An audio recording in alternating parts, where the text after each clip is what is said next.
हे दोन भागाकार दिलेले आहे. काय एक आहे 22 भागिले 5, दुसरा आहे 25 भागिले 5. हे दोन्ही आपण भागाकार करून पाहू.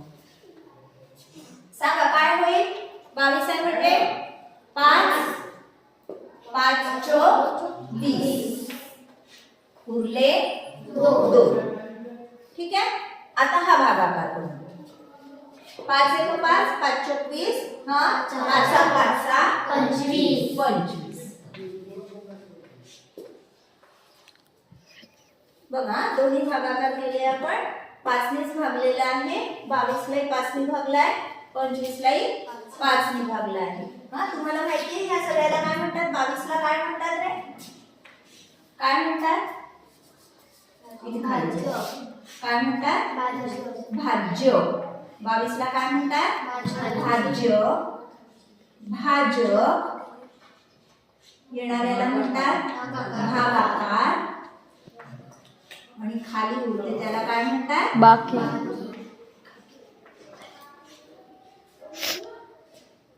बरोबर. आता इथे बाकी उरलेली आहे. पण जेव्हा बाकी उरत नाही, ठीक आहे, म्हणजे निशेष भाग जातो.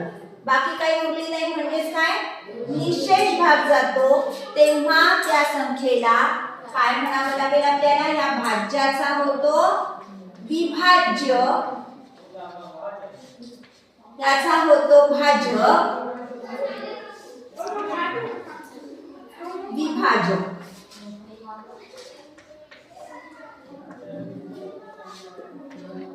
खाली काय?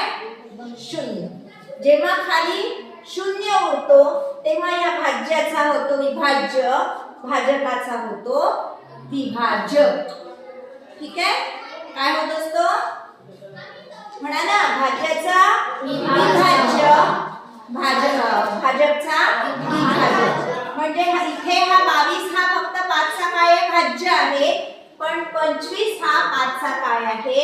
विभाज्य आहे. ठीक आहे. 5 हा 25 चा काय आहे? विभाजक आहे. 5 हा 22 चा विभाजक आहे का? नाही.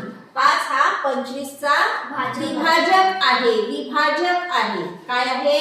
विभाजक. 5 हा 25 चा विभाजक आहे. पण 22 चा विभाजक आहे का? नाही. 22 चा काय आहे? फक्त भाजक आहे. ठीक आहे. केव्हा आपण भाजकाला विभाजक म्हणतो? जेव्हा बाकी काहीच उरत नाही, निशेष भाग जातो. निशेष म्हणजेच काय? बाकी काहीच नाही, ते शिल्लक काही उरत नाही. अशा वेळेस काय म्हणतो आपण?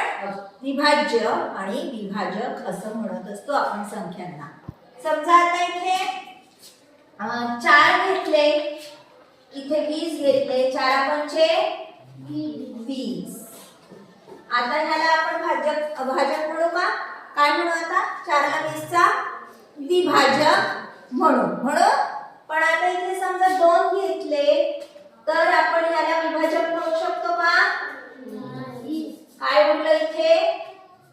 बाकी 0 उरली का? 22 मधून 20 गेले, 0 उरत नाही.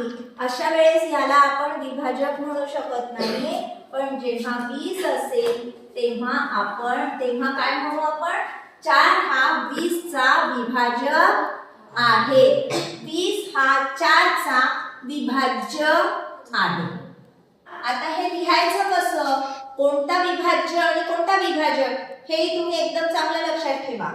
5 हा काय आहे? 25 चा.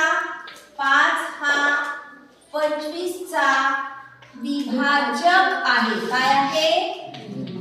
विभाजक.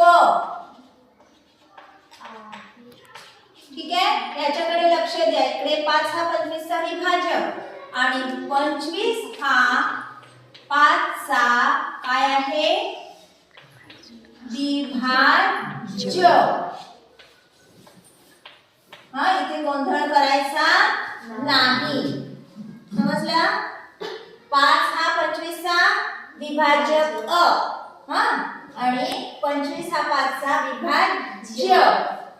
हा एक लक्षात ठेवायचं, ज्या दोन संख्या दिलेल्या असतील त्यातली लहान संख्या ही काय असते, विभाजक असते, आणि मोठी संख्या काय असते, विभाज्य. कोणत्याही दोन संख्या असतील दिलेल्या, समजा आता 36 आणि 9 आहे, 36 आणि 9 आहे. माहिती आहे तुम्हाला 9चा 36 मध्ये निशेष भाग जातो, सांगा कसा.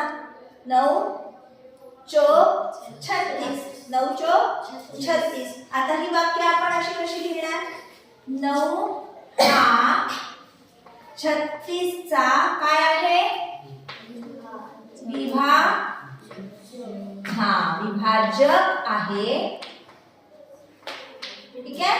आता 9 आहे, आणखीन एक विभाजक मिळतो याच्याकडे, अजून एक विभाजक कोणता, 4. 4 हा 36 चा काय आहे, विभाजक वर जोर द्या म्हणजे ते लक्षात राहील तुमच्या चांगलं. ठीक आहे.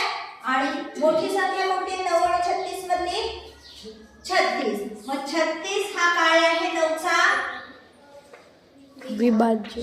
हा विभाज्य काय आहे, विभाज्य.